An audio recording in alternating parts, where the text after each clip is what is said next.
Hey, welcome in everybody. I am Brad Barrett. Welcome back to Mindset. Today on the show, we're going to talk about 5 things rich people do every day. You want to be like a rich person, you do these things. Now, as an advisor, I've been around a lot of what you would consider wealthy people. So I think I've gathered some of these ideas, and we're going to talk about this a lot today. Wealthy people, how they think, their mindset.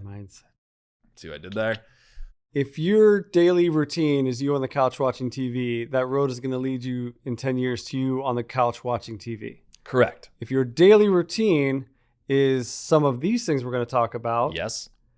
to activate your life, your road might lead to a wealthy lifestyle. So it's not going to be like a show we're going to talk about like, Do this and you're going to get invest rich. in this. No. It's going to be small daily routine things you can do to build that foundation. All right. What say you, Kira? What say me? What say you? I'm leading the charge. Yep. Okay. The first thing I found that was the most frequently stated thing that wealthy people do every day is that they read. And President Harry Truman once said, not all readers are leaders, but all leaders are readers. Oh. Reading is fundamental. It is. I've heard this a lot, and I think it's important to note that like just because you read doesn't all of a sudden make you like smarter or anything like that. It's what you're getting from what you're reading, right? That matters, right? You can take something in, but if you're not actually like using it, then you're just reading for reading's sake. There's levels to that. I would say if you could choose better material that will teach you, enlighten you, that's better. But there are even fundamentals for just reading. If you read romance novels, and there's a study I found that said reading offers significant mental, emotional, and physical advantages, published in the Journal of Social Science and Medicine. So this is legit. Yeah, sounds legit. It's so legit. Reading books can reduce mortality by up to 20%. Interesting. Readers live longer. It reduces stress by up to 68%, strengthens cognitive function, preventing decline. So there's some people that believe there's no exact studies on this. Yeah. But a lot of people are believing that this will stave off dementia because you're keeping your cognitive abilities and thinking. So even if you're just reading, there are benefits to this. And I think you see this with these rich people that they're probably reading better things that are teaching them books, self-helps, but also like if you just read history, you read this, you become a well-rounded individual. I would agree with that one. Of all the people that I work with in the financial advisor space and the wealth that we're managing, I'd say these are very well-read individuals. Very, I guess we'll call them worldly, the understanding of what's going on, whether it's politics, geopolitical events, whether it's within their own niche of their environment, of their business, or their sector of the market that they're in. They know about it. So I would totally agree with that. You're reading, and I always encourage a more general knowledge base in life. Yeah. Because especially I know in business and in life, if you're at a party networking and you can't, like if you can't relate or you can't, if I could talk to you about history, if I could talk to you about business, if I could talk to this person about sports. Yes. Like you're going to start moving through and being able to build relationships. And dare I say, again, not to sound crazy, but like to some, but many of us in here, we wouldn't, but like there's an insane amount of wealth building knowledge and general, just overall knowledge in the Bible. Oh, of course. Like, oh my gosh. Now, I think it's really important that you take that in context. I'm not trying to Bible thump you right now, but just our hearts are this way, but just, take this what you will. But like, I can't tell you of the parables in just the New Testament alone, let alone Old Testament discussions and how we became. I mean, it's unbelievable. It's got history. It's not all of it. It's got thriller stories. It's got proverbs, wisdom. It's got drama. It's drama. It's got all of it, man. You want to put yourself above? Rise to the top? Start reading. Start there. All right, One what's last stat. 88% of the self-made millionaires said that they devote at least 30 minutes or more each day to self-education or self-improvement reading. So it might sound like, oh, you read a book and you get smart. That's not what we're saying. I think the summation of what we're trying to say here right now is you're able to discern some things that you maybe not had before, think about something differently than you had before, whether it's inward or outward. I totally think that. Yeah. Right. What's up? Number 2. A little cliche, but they avoid debt or they avoid keeping up with the Joneses. Joneses. Both good. We've talked about. Both good. We talk about often. Times. I will stand always and say that if you can avoid debt, that is the classical case to build wealth. Yes. However, I am also a big fan of when done right, utilizing debt can be an amazing benefit. Again, has to be done right, has to be done calculated, and discipline is very much involved. which I think also the second part to that, I actually think I love even more, because keeping up with the Joneses is actually a symptom of the underlying disease, which is debt. Which that points to that negative debt, not taking a loan out to start a business or buy a home, getting that debt. It's your neighbor just spent $50,000 on their backyard.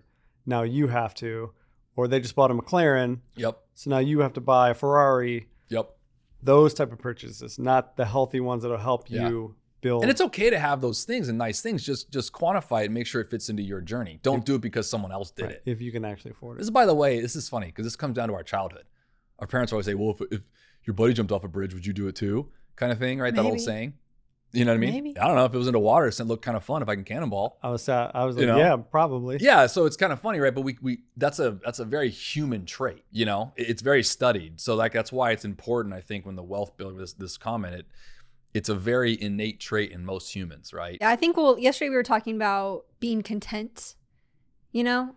And like as far as like luxury goods and all that kind of stuff. So I think that's, you know, more of a point to drive home. And like the Bible talks a lot about being content with what we have. So and remember, you have to work that out, right? Agreed. And that contentment versus complacency thing's a big deal, right? The contentment, again, is that understanding that you're happy with where you are, right? But you still want to continue growing, which is what God asks us to do every day anyways, right? Yeah. Complacency is just just not utilizing the gifts that you do have, and you're just being complacent. There is a fine line. There's a difference there. So yeah. What's next? Number 2, I agree. 3, they buy and hold on to cars, and CNBC CFP said that most of his wealthy clients buy their cars instead of leasing them and retain ownership for as long as practically possible. And I really like this one, and I was raised to have this belief with cars. It's interesting. I was too. And lately, we've been leasing cars the last couple. Yeah. And I just went back and I purchased mine now that I'm driving now. And I would think that really wouldn't matter. Like wealthier people or rich people would. You want the new car to not have the maintenance. Because that's what I started thinking of. Like, well, if I get a new car every 2 years, I won't be paying any maintenance. Yeah. But then I'll always be paying premium monthly fees. Because after a certain time, your car's free, you have zero payments. I'm going to go neutral on this one. I don't know that this one's going to be what all wealthy people, this is one of the differentiators. The first two, for sure. The facts don't lie, Brad.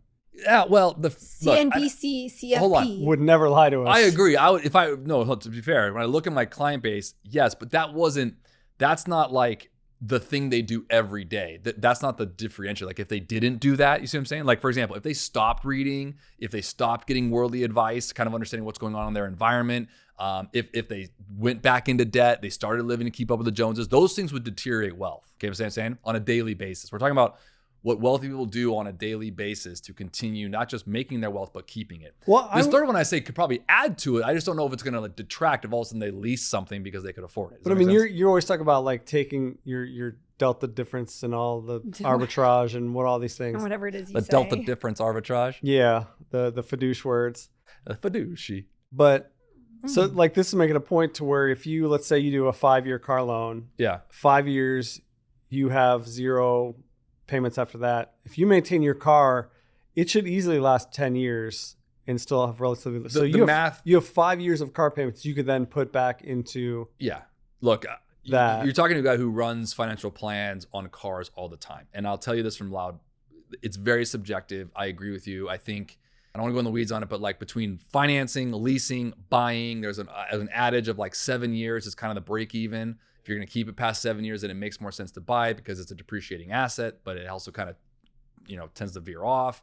Like there's all these kind of things that come into play. I think to me, when I advise clients on their real estate, whether they're wealthy or building their wealth or whatever, right? It comes down to affordability. It comes down to location. Like here in LA, you need to drive it. If you're in New York, don't buy a car, go get a Metro card kind of thing, right?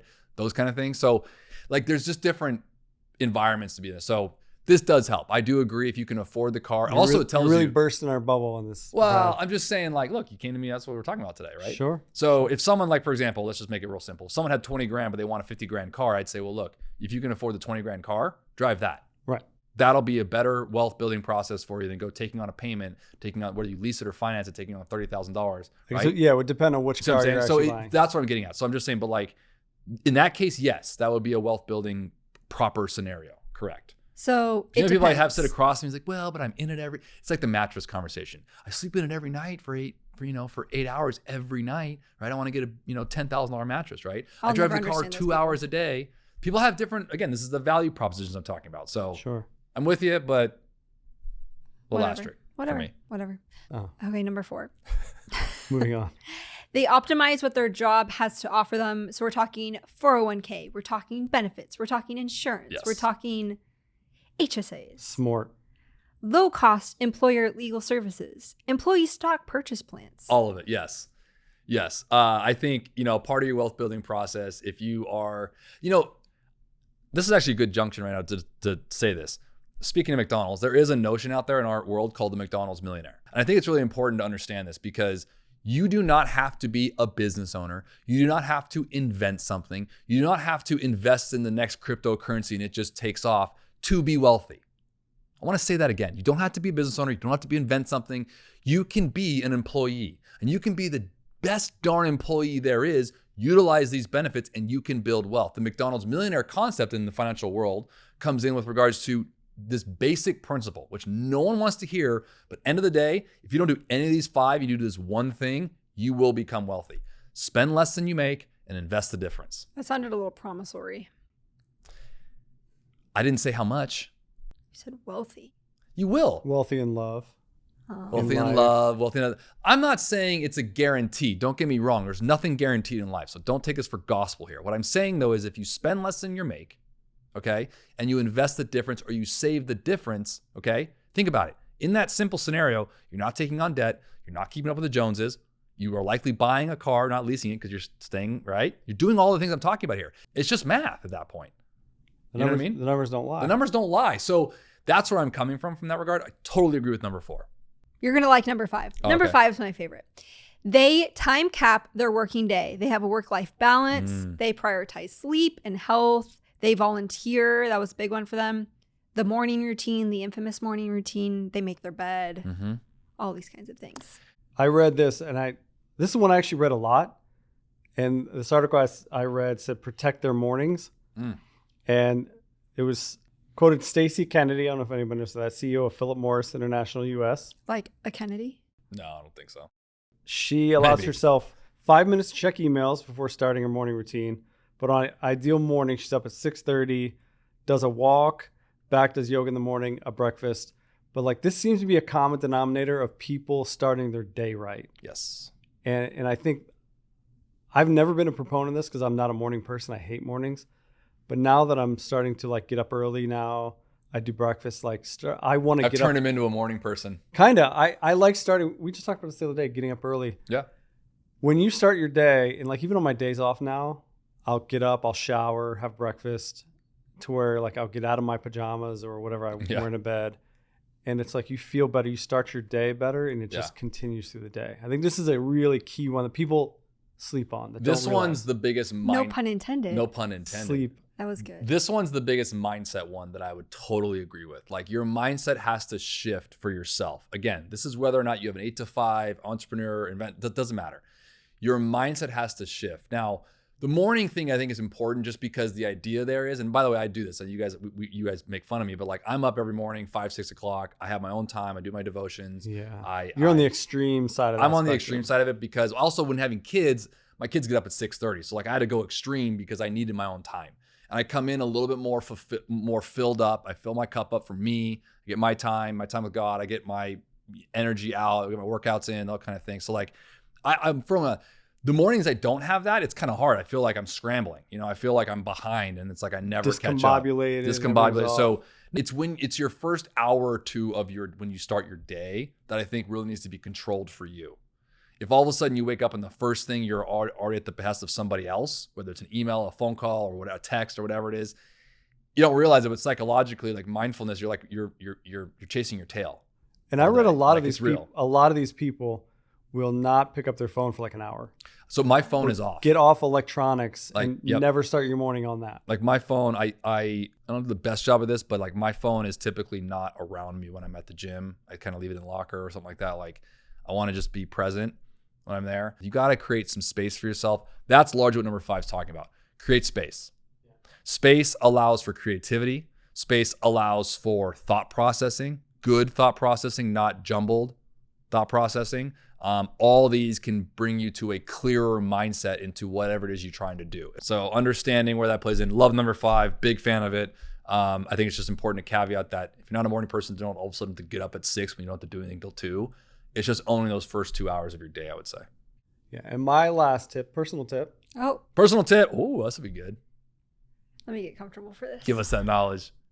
Every day that I think benefits my day, helps me, prayer and meditation. A lot of people will do, whether it's prayer, whether it's meditation, take time to slow down, whether it's part of that self-help, think, pray, whatever you need to do. Totally. I found like when you get that silence and slow down and do that prayer, it just kind of centers you and brings you back a little bit. I 100% agree. My ADD always stops me. So Veronica, my wife, got me into like devotions, which are, I've always known, morning devos and stuff like that. But reading that 1 or 2 pages, kind of like, again, back to reading number 1, it kind of centralizes you, organizes your thoughts on something that might be touching your heart that day.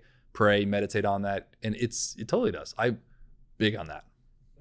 I used to be back in the day, I'd go to the gym and the first thing I would do was just slam rock and roll music right in my ears at full volume. And I'm like, not the best. No. Right?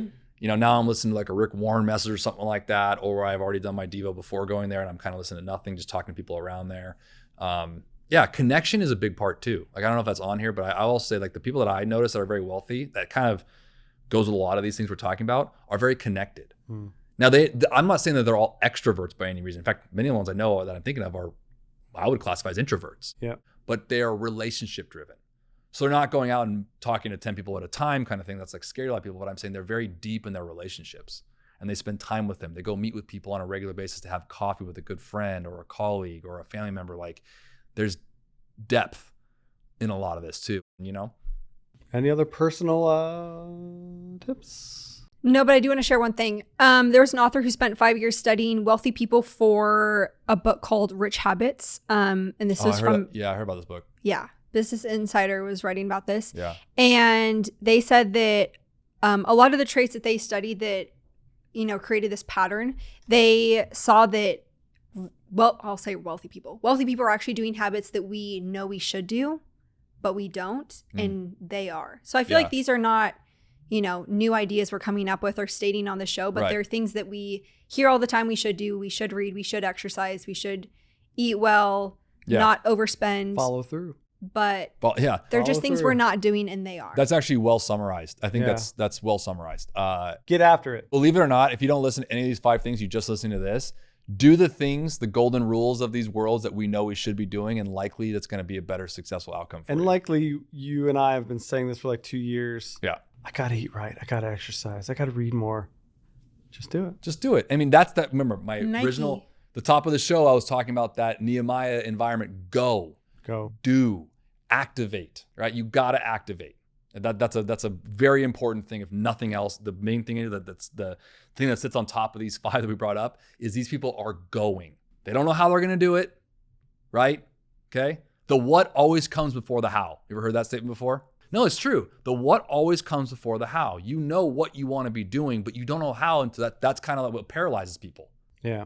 Whatever it is you want to be doing in this life, however you want to kind of live for your wealth, for your health, do it. Get off the couch. Get off the couch, move, get going. Hey, we enjoyed that one, guys. Thank you guys for following us, always for our subscribers each and every week. We do hope you enjoy these. For our new subscribers, thank you for joining. We come out with weekly content. You can also follow us on our socials at Mindset with Brad Barrett. And as always, if you lead with love, it's going to be all right. See you guys.